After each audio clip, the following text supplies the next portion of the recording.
تو اللہ کے لیے ہم کھڑے ہوتے ہیں نماز میں، وقوموا للہ قانتین، اللہ کے لیے، اللہ کی عبادت کے لیے باادب کھڑے ہو جاؤ۔ اسی طرح ہم کسی بڑے بزرگ کے لیے بھی کھڑے ہوتے ہیں، گھر میں کوئی بڑا بزرگ آ جائے تو ہم اس کے لیے کھڑے ہوتے ہیں، ادب کے ساتھ کھڑے ہوتے ہیں، لیکن ہمارا وہ کھڑا ہونا جو ہم اللہ کے لیے کھڑے ہوتے ہیں، کسی بزرگ کے لیے کھڑا ہونا، دونوں ایک نہیں ہو سکتے۔ دونوں میں کانسیپٹ کا، نظریہ کا بہت بڑا فرق ہے۔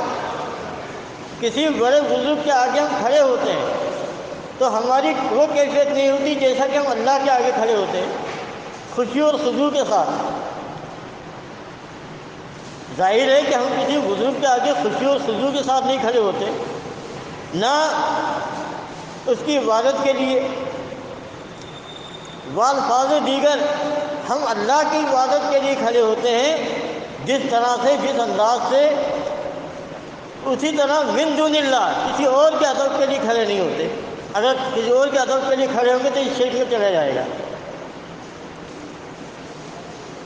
اسی طریقے سے جب ہم اللہ کو سجدہ کرتے ہیں تو ہم پورے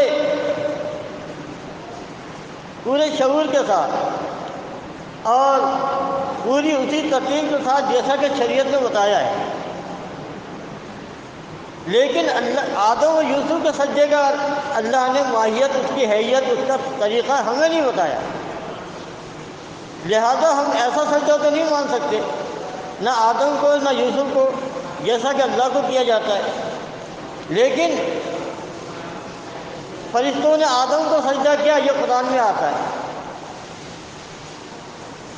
اور اسی طرح 11 بھائیوں نے یوسف علیہ السلام کو سجدہ کیا، تو جہاں جو آپ دیکھیں کہ یوسف علیہ السلام حیرت میں ہے، متعجب ہے، باپ سے کہتے ہیں کہ میں نے خواب دیکھا، کیا دیکھتا ہوں، 11 ستارے، چاند، سورج، 20 ساجدین مجھے سجدہ کر رہے ہیں۔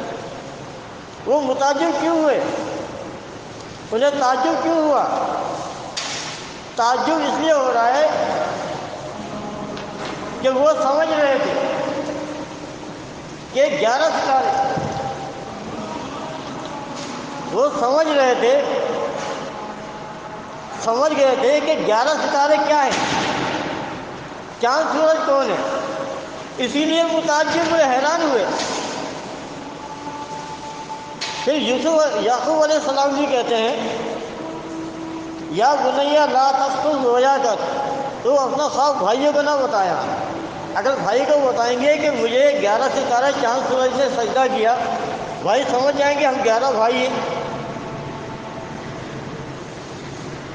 سمجھ جائیں گے کہ یہاں فضیلت برتری ہے۔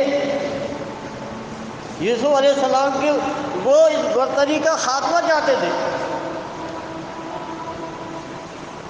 برادران یوسف وہ یہ چاہتے تھے کہ یوسف علیہ السلام کی جو برتری ہے ہمارے اوپر، اس کا خاتمہ ہو جائے۔ اب اگر ان کے سامنے یہ خواب بیان کر دیا جاتا تو یہ تو خواب بتا رہا ہے کہ 11 اور 2 13 یوسف علیہ السلام کو سجدہ کر رہے ہیں، یا برتری ثابت ہو رہی ہے۔ رائے تو متعجب ہے، حیران ہے۔ ایک طرف بھائیوں کا کردار ہے، سازشیں ہیں، اور دوسری طرف جب اس کے مقابلے میں دیکھیں قرآن کے کسی بھی مسئلے کو اس کے پورے لوازمات کے ساتھ، پورے پس منظر کے ساتھ، پورے سیاق کے ساتھ لیا جاتا ہے۔ نبی علیہ السلام سے سوال کرنے والے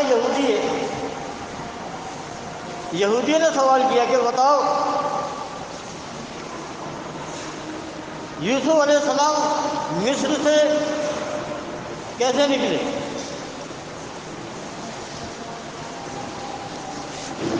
ان کے ساتھ کیا معاملہ ہوا؟ سوال کرنے والے یہودی ہیں تو پورا پس منظر ان کو بتایا گیا۔ قرآن پورا پس منظر بیان کر رہا ہے کہ یہودی ان کا کردار کیا ہے، کہ ان کے مقابلے یا اپنے مقابلے میں کسی کو نہیں مانتے۔ یہ اسلام کا دشمن کیوں ہے؟ یہ جان گئے تھے کہ محمد بن عبداللہ جو ہے یہ اللہ کے رسول ہیں، لیکن وہ یہ کہتے تھے ہم بنی اسرائیل ہیں، ہماری بڑائی کا خاتمہ ہو جائے گا اگر مان لیا تو۔ اس جلن سے انہوں نے نہیں مانا، جان بوجھ کے۔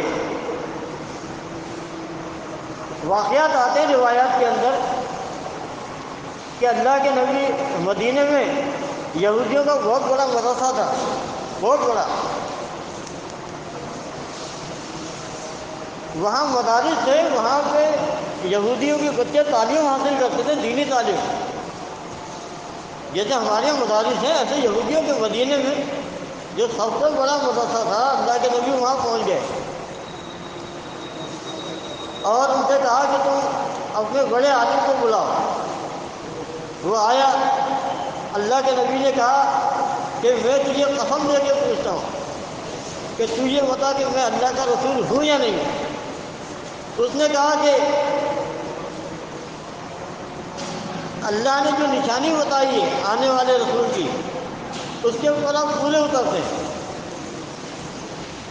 پھر اللہ کے نبی نے کہا پھر تم مانتے کیوں نہیں ہو؟ وہ کہنے لگا اگر میری قوم مان گئی تو میں بھی مان لوں گا، لیکن وہ مانیں گے نہیں، وہ جانتا تھا نہیں مانیں گے۔ تو آپ دیکھیں اللہ تعالیٰ کہتا ہے یعلمونہ، انہوں نے محمد بن عبداللہ کو دیکھا، پہچان گئے، جان گئے، کما یعلمون ابناءہم، جس طرح اپنی اولادوں کو پہچانتے ہیں، اپنے بچوں کو پہچانتے ہیں۔ کون ایسا شخص ہے اگر کسی کا بچہ، کسی کا بیٹا ہزاروں کے مجمع میں بھی کھڑا ہوگا تو باپ پہچان لے گا یہ میرا بیٹا ہے۔ جس طرح باپ بچوں کو پہچان لیتا ہے، یہودی پہچان گئے تھے، لیکن انہوں نے کہا تھا کہ نہیں، ہماری برتری کا خاتمہ ہو جائے گا، ہم اعلیٰ نسل ہیں، ہم سید، جیسے ہمارے یہاں کہتے ہیں نا سید زیادہ ہے، ہم اعلیٰ نسل ہیں، ہم کیسے مان لیں ان کو رسول؟ تو اللہ تعالیٰ نے یہاں پر ان کی ابتدا بتائی کہ دیکھو بنی اسرائیل کی ابتدائی سازشوں سے ہوئی۔ یہ ایسے سازش تھے کہ انہوں نے اپنے بھائی کو نہیں چھوڑا، اپنے باپ کو نہیں چھوڑا، انبیاء تک کو قتل کیا۔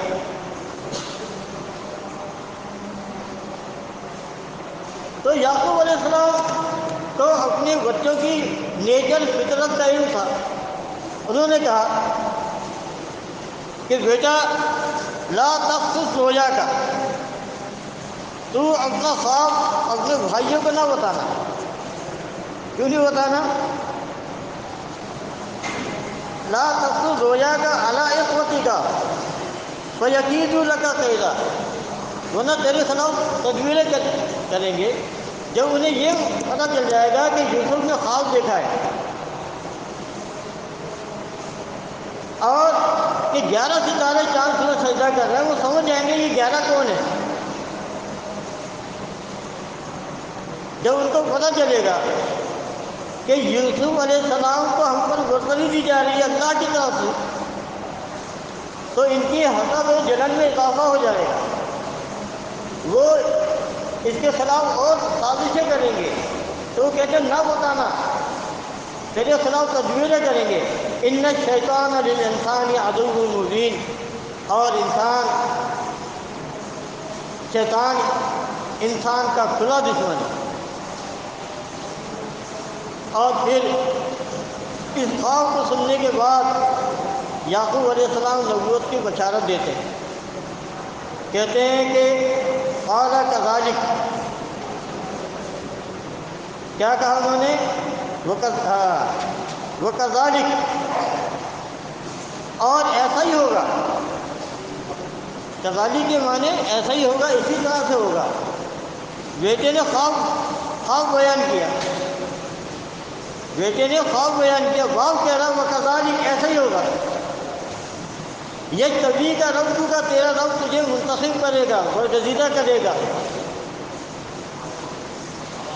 وَيُعَلِّمُكَ مِن تَأْوِيلِ الْأَحَادِيثِ، اور تجھے احادیث کی تعویل، اس کی تعویل سکھائے گا، خواب کی تعویل سکھائے گا۔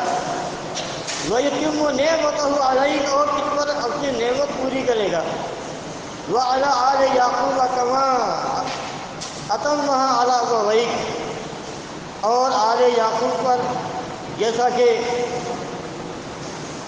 اللہ نے پورا کیا، عَلَىٰ أَبَوَيْکَ، تیرے باپ دادا، من قبل، اس سے پہلے، ابراہیم و اسحاق، ابراہیم اور اسحاق پر نعمت پوری کی۔ تو آپ دیکھیں سارا معاملہ جو ہے وہ اسی کے اوپر ہے۔ جنگ جو چل رہی ہے برتری کی چل رہی ہے۔ آج تو جو دنیا میں جنگ ہے، آج بھی حقیقی جنگ جو ہے اور حقیقی جو دشمنی ہے وہ یہود تو ہے اسلام سے، کیونکہ اسلام جو ہے وہ دین یہود سے ارفع اور اعلیٰ ہے۔ اسلام نے محمد بن عبداللہ پر قرآن نازل ہوا، دین نازل ہوا، اور اس قرآن کے ذریعے سے، اس دین اسلام کی وجہ سے یہودیوں کا دین جو ہے وہ نیچے ہو گیا۔ قرآن اللہ نے نازل کر کے سابقہ کتابوں کا جو دین تھا، جو معاملات تھے، اس کے اوپر اس کتاب کو غالب کر دیا، اور ان کے بہت سارے احکامات منسوخ کر دیے اللہ کی کتاب نے۔ اللہ کی کتاب نے بہت سارے احکامات جو یہودیوں پر نازل ہوئے تھے، اس قرآن نے منسوخ کر دیا۔ تو یعنی قرآن کو، اسلام کو یہودیت کے اوپر غلبہ اور برتری حاصل ہو گئی۔ تو یہودیوں کو اصل جو جلن جو ہے، تکلیف ہے، وہ یہی ہے۔ دنیا میں اسلام کے دو ہی دشمن ہیں، ایک یہود، دوسرے مشرک۔ اس زمانے میں مکے کے مشرک تھے، اس کے اطراف کے تھے، اور آج تو ان گنت مشرک پیدا ہو چکے ہیں۔ بہرحال، اور دنیا میں جتنی جنگیں ہوتی ہیں اس میں کہیں نہ کہیں سازش آپ کو یہود کی ملے گی اسلام کے خلاف۔ ہر جنگ میں، ہر لڑائی کے اندر یہودی سازش کا ہاتھ ہوتا ہے، اس کے بغیر نہیں۔ اللہ تعالیٰ سورہ مائدہ میں کہتا ہے کہ یہ یہودی جنگ کے لیے آگ کو بھڑکاتے ہیں، اللہ تعالیٰ اس کو بجھا دیتا ہے۔ تو یہ اللہ تعالیٰ نے، اگر اللہ تعالیٰ ایسا نہ کرتا تو یہ دنیا ختم ہو جاتی۔ تو اللہ تعالیٰ نے انسانیت کو یہود کے رحم و کرم پر نہیں چھوڑا ہے، بلکہ اللہ تعالیٰ خود بھی اس کا سد و باب کرتا رہتا ہے اپنے فطری قوانین کے ذریعے سے۔ تو اللہ فرماتا ہے کہ یہودی جو ہے جنگ کے لیے آگ بھڑکاتے ہیں تو اللہ اس آگ کو بجھا دیتا ہے۔ تو جنگ جو ہے وہ در حقیقت یہودیوں کی وہ ہے اللہ کے ساتھ۔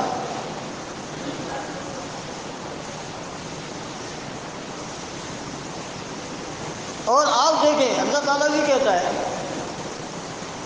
کہ یہ سازش تو انہوں نے یوسف علیہ السلام کے لیے کی، اپنے بھائی کو ویران گہرے کنویں میں ڈال کے آ گئے اور پلٹ کے خبر بھی نہ لی۔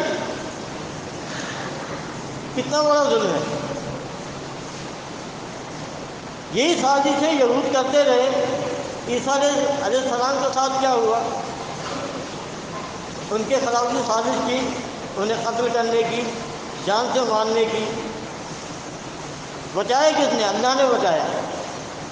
ادھر اللہ تعالیٰ کہتا ہے وَمَكَرُوا وَمَكْرُ اللَّهِ وَاللَّهُ خَيْرُ الْمَاكِرِينَ۔ یہودی چالیں چل رہے تھے عیسیٰ کو راستے سے ہٹانے کے لیے، مارنے کے لیے، قتل کرنے کے لیے، اور اللہ بھی ان کے خلاف چالیں چل رہا تھا۔ وَاللَّهُ خَيْرُ الْمَاكِرِينَ، اللہ کی تدبیر سب سے زیادہ مضبوط ہے۔ اسی طرح یوسف کے لیے بھی آیا ہے کہ ان کے بھائیوں نے تدبیریں کی، اللہ نے بچا لیا۔ عیسیٰ کے خلاف تدبیریں کی، اللہ نے بچا لیا۔ اللہ فرماتا ہے کہ یہودی دعویٰ کرتے ہیں کہ ہم نے مسیح ابن مریم عیسیٰ کو قتل کر دیا۔ اللہ نے فرمایا وما قتلوہ وما صلبوہ ولکن شبہ لہم۔ اور یہ اس معاملے میں ظن کی پیروی کر رہے ہیں، ان کے لیے معاملہ مستوی ہو گیا ہے۔ وما قتلوہ یقیناً انہوں نے عیسیٰ کو قتل نہیں کیا، بل رفعہ اللہ الیہ، بلکہ اللہ نے اسے اٹھا لیا۔ الیہ ہی کی ضمیر اللہ کی طرف جا رہی ہے، یعنی اللہ نے اپنی طرف اٹھا لیا۔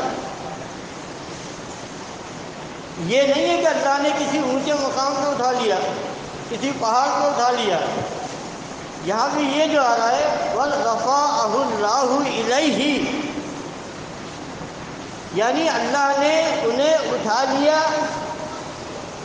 ہی اپنی طرف،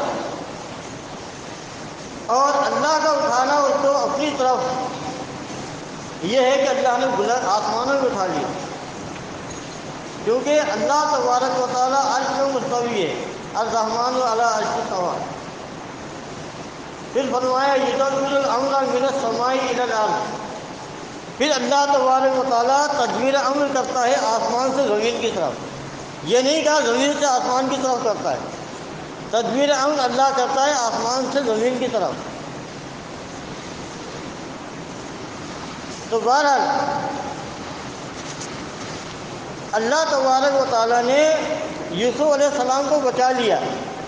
اب دیکھیں بھائی کنویں میں ڈالنے کا پروگرام بنایا کہ انہیں قتل کر دیں، تو کسی نے کہا مشورہ دیا کہ انہیں کسی گہرے کنویں میں ڈال دو، ہو سکتا ہے کوئی قافلہ آئے ان کو لے جائے یہاں سے، تو انہوں نے اس کو گہرے کنویں میں ڈال دیا۔ تو اللہ تعالیٰ کہتا ہے جب وہ تدبیریں کر رہے تھے تو ہم نے وحی کی یوسف کی طرف کہ ایک دن آئے گا تم یہ بات اپنے بھائیوں کو بتاؤ گے، اور آپ دیکھیں کہ پھر ایک وقت ہوا ہے انہوں نے بتایا۔ تو بات یہ ہو رہی تھی کہ قرآن کا پس منظر، اس کا سیاق کلام سامنے رکھ کے پھر اس کا صحیح نتیجہ، صحیح مطلب لیا جاتا ہے۔ جب ہم سجدے کے حوالے سے دیں گے تو آدم نبی ہے، تو ہم کسی نبی کی نظیر تلاش کریں گے کہ قرآن میں اس کی کوئی نظیر موجود ہے۔ جب ہم نظیر تلاش کریں گے تو ہمیں آدم علیہ السلام کی نظیر ملتی ہے، پھر ہم اس کا پورا پس منظر دیکھیں گے تو معلوم یہ ہوگا، واضح یہ ہوگا قرآن پڑھنے کے بعد کہ یہ برتری کا معاملہ تھا۔ اب آپ دیکھیں پھر ایک وقت ہوا آتا ہے کہ بھائی جو ہے وہ ان کے پاس پہنچ جاتے ہیں غلہ لینے کے لیے، اور اس کے بعد یہ ساری باتیں قرآن کے اندر موجود ہے۔ پھر ایک وقت ہوا آتا ہے یوسف علیہ السلام بتاتے ہیں کہ میں تمہارا بھائی ہوں، اور اس کے بعد پھر پورے گھر والے ان کے پاس کو بلواتے ہیں، مصر میں پہنچتے ہیں ان کے والدین بھی۔ اب آپ دیکھیں کہ قرآن نے وہی نقشہ کھینچا خواب والا۔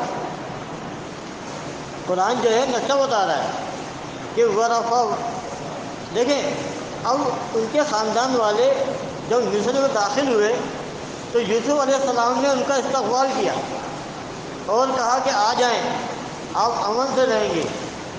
اگر والدین نے، بھائیوں نے سجدہ کرنا ہوتا تو وہاں کرتے، جب پہلی دفعہ دیکھا، برسوں گزر گئے، 7-8 سال کی عمر کا یوسف، اتنی ہوگی نا۔ اب وہ دیکھ رہے ہیں کہ وہ 40 سال سے بھی اوپر پہنچ چکا ہے۔ اگر ماں باپ کسی بچے کو 40 سال کے بعد دیکھیں گے تو کیا کیفیت ہوگی؟ اگر اللہ کو سجدہ کرنا ہوتا تو وہی سجدے میں گر جاتے، ایسا نہیں ہوا۔ وہ آئے مصر کے اندر داخل ہوئے، پھر اللہ تعالیٰ کیا کہتا ہے وَرَفَعَ أَبَوَيْهِ عَلَى الْعَرْشِ، پھر اللہ تعالیٰ نے یہ بیان کیا کہ وہ لے گئے ان کو، ایک بادشاہ کا جو دربار ہوتا ہے وہاں لے گئے، وہاں تخت بھی تھا، ورفع ابویہ علی العرش، انہوں نے اپنے والدین کو اوپر تخت پہ بٹھایا۔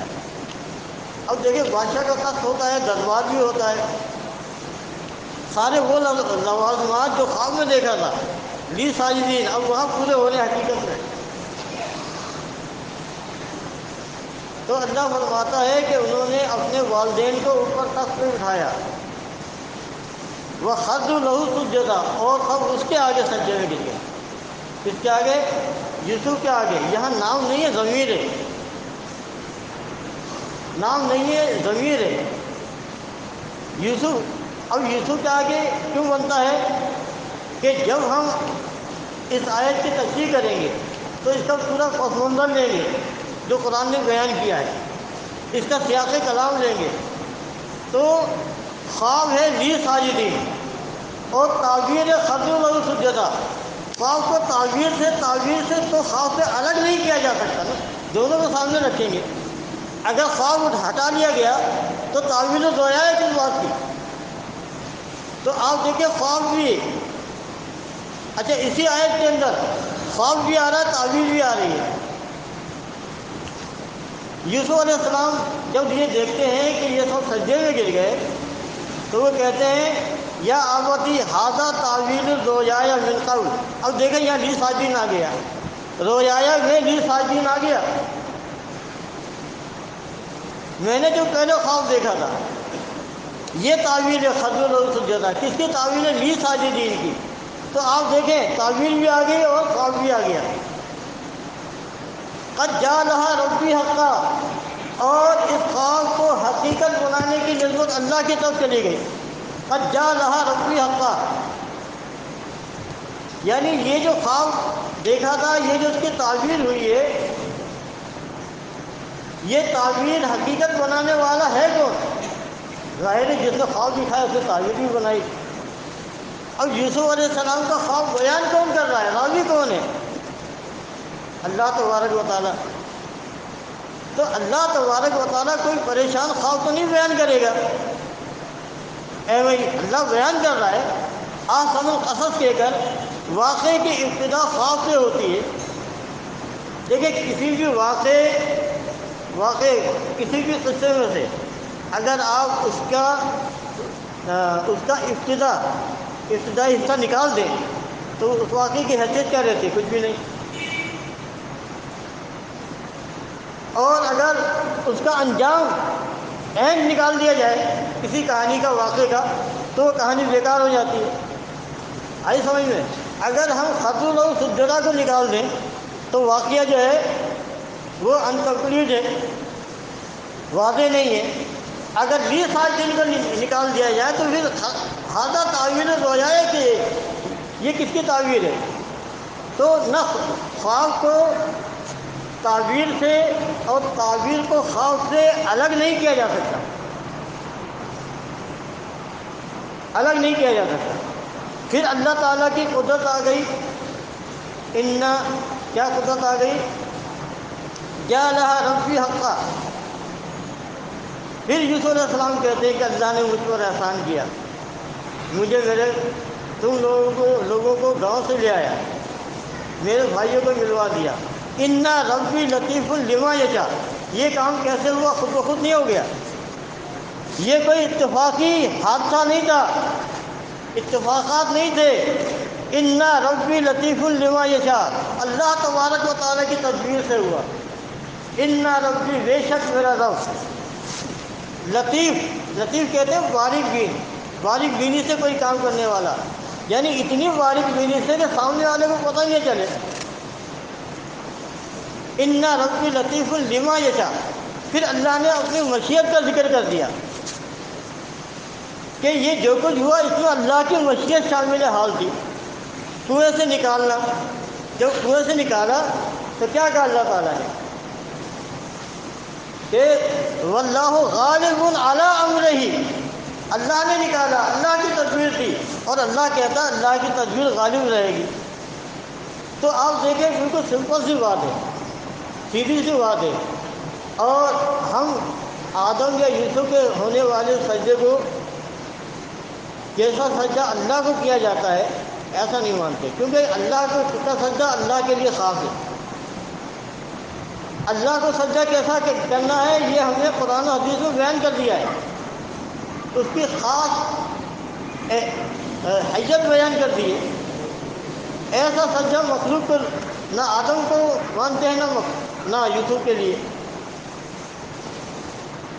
اب اس کی ماہیت کیا تھی ہمیں نہیں معلوم، قرآن بیان کر رہا سجدے میں گئے، جھک گئے، ٹھیک ہے، اللہ نے بیان کیا خاص معاملہ ہے، اور خاص معاملے کو قانون پر رکھ کے رد نہیں کیا جاتا۔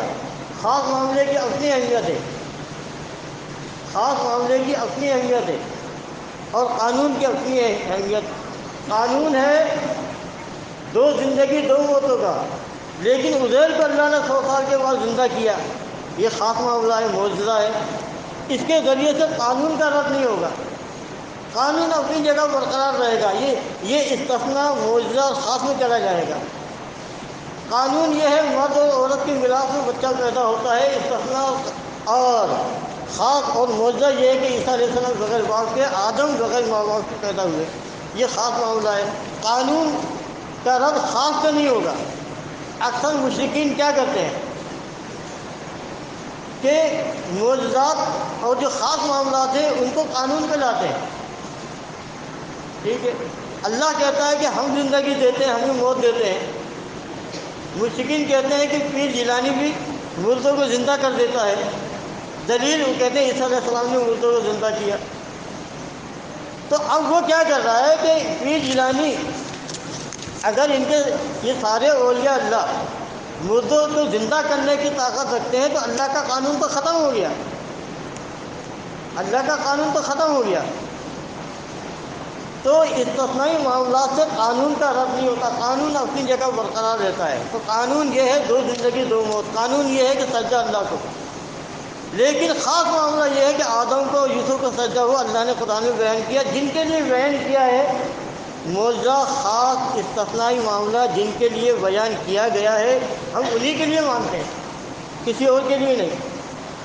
اگر کوئی کہے فلاں کے لیے، نہیں، فلاں کے لیے نہیں، بغیر باپ کے عیسیٰ علیہ السلام پیدا ہوئے، صرف انہی کے لیے خاص مانیں گے اور کسی کے لیے نہیں مانیں گے۔ جن کا خاص ہونا، جن معاملات کا معجزہ ہونا، استثناء ہونا قرآن نے بیان کیا ہے۔ اب دیکھیں قرآن قانون بیان کرتا ہے کہ اللہ تعالیٰ نے وحی نازل کی مردوں پر وحی نازل کی، لیکن استثناء خاص معاملہ کیا ہے کہ بیوی مریم اور موسیٰ کی والدہ پر اللہ نے وحی کی، یہ خاص معاملہ ہے، معجزہ ہے، استثناء ہے۔ قانون اپنی جگہ ہے کہ وہی مردوں پر ہوتی ہے، یہ استثناء ہے، اس کی حیثیت استثنائی رہے گی۔ قانون جو بنے گا وہ بنے گا کہ مردوں پر اللہ تعالیٰ وہی نازل کرتا ہے۔ تو یہ ہے، اب یہ کیا کرتے ہیں مشرکین کہ خاص اور معجزات والے معاملات کو قانون کے اوپر لے آتے ہیں اور پھر قانون کا رد کرتے ہیں، خاص کو عام کے اوپر پھر کر دیتے ہیں، پھر کہتے ہیں کہ جی یہ مردے سنتے ہیں، اللہ کا قانون ہے مردے نہیں سنتے، یہ کہتے ہیں کہ جی یہ معجزے والی آیت آ کے کہتے ہیں مردے سنتے ہیں۔